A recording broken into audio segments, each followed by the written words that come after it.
What is quantum forgiveness? Quote, "Forgiveness is the world's equivalent of heaven's justice.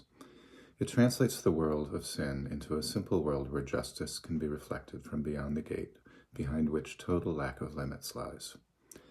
Nothing in boundless love could need forgiveness, and what is charity within the world gives way to simple justice past the gate that opens into heaven. No one forgives unless he has believed in sin, and still believes that he has much to be forgiven. Forgiveness thus becomes the means by which he learns he has done nothing to forgive. Forgiveness always rests upon the one who offers it, until he sees himself as needing it no more, and thus is he returned to his real function of creating, which his forgiveness offers him again." Quantum forgiveness is also referred to as radical forgiveness in some circles. It is radical in that it depends on our acceptance of a new axiom in our equation, or a counterintuitive premise. What does that mean? Well, in a math equation, there are certain things which the equation asks us to accept as true, even as the equation doesn't prove they're true. These are its axioms or premises. In the equation E equals mc squared, E stands for energy. That's one of its axioms. M stands for mass. That's another axiom. C stands for the speed of light. That is another axiom. The speed of light is 299,792,458 miles an hour. That is yet another axiom. You must accept these premises to understand and accept the equation.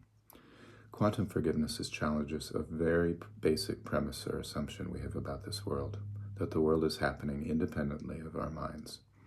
As I've said in earlier presentations, the science these days is begging us to take another look at this premise, just as Copernicus was asking us to reconsider the idea that the Earth is the center of the universe 500 years ago.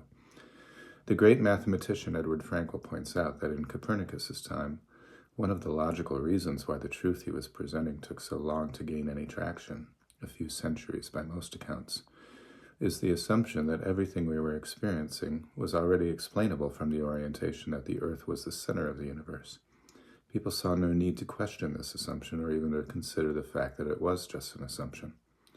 Copernicus proposed the idea of heliocentrism in 1543, and it wasn't accepted widely by most of the educated public until the beginning of the 1800s. It was a major paradigm shift that most people didn't see as necessary.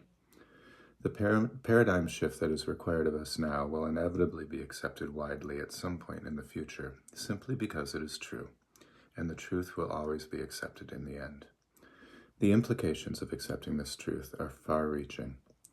They suggest unequivocally that suffering is an unnecessary experience and that it's an unconscious choice that we are making. Quote, "It is your forgiveness that will bring the world of darkness to the light. It is your forgiveness that lets you recognize the light in which you see. Forgiveness is the demonstration that you are the light of the world. Through your forgiveness does the truth about yourself return to your memory. Therefore, in your forgiveness lies your salvation." End quote. So what is quantum forgiveness? It is realizing the event which you have not forgiven never actually occurred. It was nothing more than a projection of your unhealed mind. Instead of considering whether what happened was right or wrong, it considers whether it was real or unreal, and concludes it was the latter.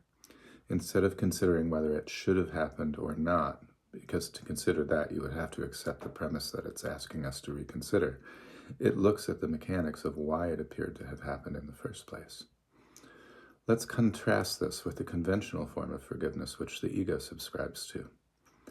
Quote, "The ego has a plan of forgiveness because you are asking for one, but not of the right teacher. The ego's plan, of course, makes no sense and will not work. By following it, you will merely place yourself in an impossible situation to which the ego always leads you. Its plan is to have you see error clearly first and then overlook it. But how can you overlook what you have made real? By seeing it clearly, you have made it real and cannot overlook it." End quote. So when the ego forgives, it says, "You hurt me, but because I am the better person, I will release you from guilt." To the other person, who might not agree that they did cause the pain and suffering being referenced, it often doesn't feel very forgiving. It feels more like a threat that this is going to be held over them for quite some time. They're being asked to accept as fact that they wronged the other person, and so long as they don't repeat it, they'll be let off the hook for it, like pleading guilty to get a less punitive sentence.